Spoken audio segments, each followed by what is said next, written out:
মান কচু কেটে টুকরো করে। আগে কি ছিল আপনাদের? মান কচু একটু চিনি দিয়ে দিছি, অল্প একটু, না দিলেও চলে। এই যে কাঁচা লঙ্কা,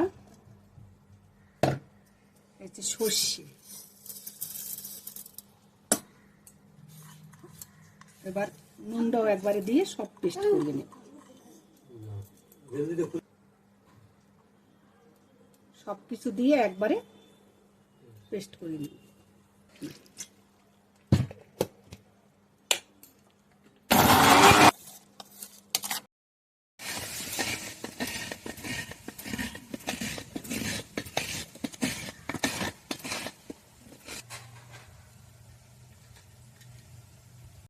নারকেল দেব,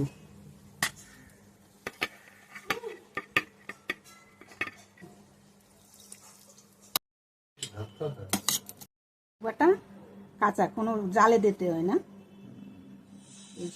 এ দিয়ে সব ভাত খেয়ে যায়।